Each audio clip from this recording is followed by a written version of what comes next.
Well, I have good news and bad news. Bad news is, this guy only came out on PS4 yesterday. The good news is, I have no qualms with showing my shitty, uneducated hot takes to everyone. I think this community is familiar with that, right? Part of me wonders how much value there is in even bothering to explain, then compare this Freddy to the old one. Old Freddy was the type of guy that would watch his boss fuck his wife right in front of him, but instead of getting buffed and then getting even, he just quit and started working the counter at Walgreens. He does good there, I hear. Freddy's original power was all about dragging people into the dream world because he couldn't deal damage outside of it. While sleeping, survivors repaired slower and were always visible once they passed a certain distance. The only real exciting part was the dream transition where you see Freddy in brief glimpses before he becomes real. The reason he was so fucking awful came from the fact that if you tried to aggressively wake up in his face, there was very little he could do to stop you. He couldn't even camp hooks for fuck's sake. New Freddy drinks 6 liters of water every morning and bangs your wife while you're at work. His new power is a bit more complex, or should I say powers, for there are multiple. His first power allows him to select any unfinished generator. You start channeling the ability and blood erupts out of it for 3 seconds before you appear right in front of it. You can cancel the ability, and I think there might be some fake out potential there, but I'm too stupid to take advantage. However, I have been able to catch someone with this by warping to the generator in front of them. Granted, it's a lot like using the slip and slide at Weird Uncle Dan's house because it's pretty disorienting the first few times. His second power involves traps that manifest as pools of blood on the floor. Walking over these will slow you down and cause you to scream. It also stops you from doing any fast vaults. The only problem is you get about 8 of them and it's very hard to place them effectively. Mainly because you can't see where you've placed them, so if your memory is anything like mine, and for context, I'm the type of guy that took a 2-hour nap then thought it was the next day, so you'll just have to hope they're where you need them to be. Placing these during a chase is a bit tougher because they take a good few seconds to prime and become active. His last power can be achieved via add-ons at the cost of removing your dream snares. Instead of setting a bloody trap, you can create a fake pallet made of blood. The pallet will essentially be a waste for anyone using it, not to mention you could be hit through it, which is, like most pallets, I guess. But the fact of the matter is, these will probably be more useful than the snares. And now all the doctors in the room can go get some ice cream and eat their heart out because there is truly no fucking reason to play that guy anymore. Then there's the new dream world, and pretty much none of the same rules I mentioned before apply. Once the game starts, everyone gets a 1-minute timer until they fall asleep. The main way you'll end up falling asleep, though, is if you get hit by Freddy. Oh wait, I forgot to mention, Freddy isn't invisible anymore. Now when you're awake, he sort of phases in and out like the spirit. Not only that, he can still hit you and pretty much do anything he can normally. Here's what happens when you fall asleep. Nothing. Because you're not that important, and reality is indifferent to your existence. Hell, they're indifferent while you're awake. For one, you could repair generators like normal and he can't detect you like before. The quote-unquote penalty of the dream world is now you could be affected by the dream pallets and snares, but getting hit puts you in the dream world, so I don't really see this being an issue. You could wake up most of the same ways too, albeit with one extra method. You could pop a generator, get woken up by a teammate, or use one of these alarm clocks throughout the map. These are probably the best way to wake up since it takes about half a second and it prevents you from falling asleep for another 30 seconds. The problem is, only one of these is active at a time, and it's kind of a waste to run all the way to the other end of the map just to wake up. So it's about as consistent a way to wake up as my view count. Part of me worries he's gonna suffer the same counter tactics as the plague, where people just don't bother waking up and gen rush on like always.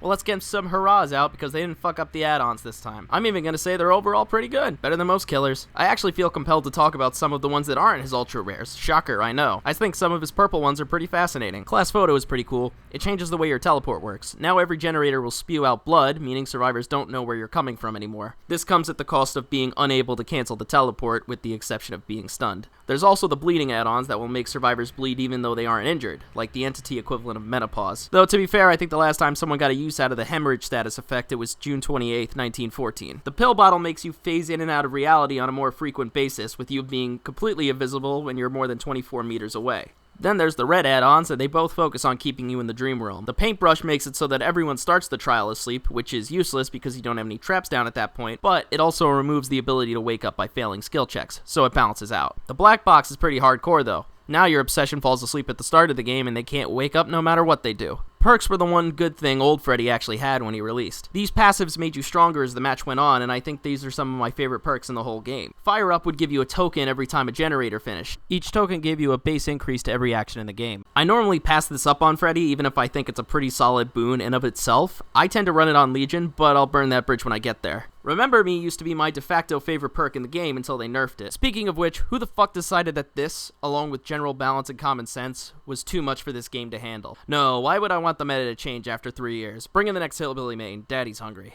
Remember Me was an obsession perk that would give you a point every time you struck that obsession. Once the exit gates were powered, it would take an extra 5 seconds for every time you hit them. And it was kinda tricky to use since your obsession ignored that penalty anyway. So you had to both take your time with them and make sure they wouldn't live to see the gates. Especially since tunneling wouldn't give you enough stacks for the maximum effect. Now you can only get 4 points for a total of 16 seconds, which is about as long as it takes for the average survivor main to come. It's still useful, but nowhere near as strong. I'm a in every room, so no matter where you go, you'll remember me. Blood Warden is probably one of the least consistent perks, but also one of the more devastating ones in the game. When the exit gates are open, you can see the auras of anyone inside them. Pretty useless in of itself, but when you hook someone, spikes will block the exit and keep them locked in with creepy Uncle Dan. It actually has one cool use that I found, and I can reuse my videos since no one watched it in the first place, right? Sure, we got the clue. How bad? Here we go. Don't you know? No more art. And as you look to the horizon, not a cloud, but then stormy weather's go too cold. Seems like it crept up out of nowhere, all around you is not what you foretold. You never see it coming. Oh, I got it. You see that my mind is too fast for eyes. You're done there. But the time it hit you, you're not surprised. Okay, so for builds, honestly, it's a bit too early for me to come up with a good build for him just yet. Hush now, I know you're very excited to hear my opinion, but you'll have to be patient. Here are some perks I've been using in the meantime. Beast of Prey is something I pulled from my old Freddy build because he had nothing to enhance his chasing abilities before. Now the dream snares are there, but the buff itself isn't terrible. I also pulled Franklin's Demise from that old build. The old thinking was that survivors would be too preoccupied with waking up to get their stuff back. And that is still somewhat true, but now people won't care nearly as much about waking up. I carry around Remember Me mainly because I like the perk itself, but it has about as much use as making a YouTube video dedicated to a game 4 years too late. I picked up Furtive Chase when I used the paintbrush since I just find the effect cool. You have one person always trapped in the dream realm, and if you unhook that obsession, that means that person becomes you. Also in my experimentation, I found out, don't use Dark Devotion. I hit someone and the ability went straight to cooldown. Thanks. Pop Goes the Weasel is also pretty strong since you can be at any gen whenever you want. Just try to bring along a tracking perk so you know where to use it. But that's not what you all really want to know, right? You just want to know if he's good or not. He's fine. In fact, I'd say he feels on the weaker side with some unpredictability based on his add-ons. But this community is anything if not hyperbolic. Hell, I bet in a week everyone will be calling him OP because that's the way they want the story to end. The shitty underdog Freddy is now a god, and it was a true proletariat revolution on a game with a community like this.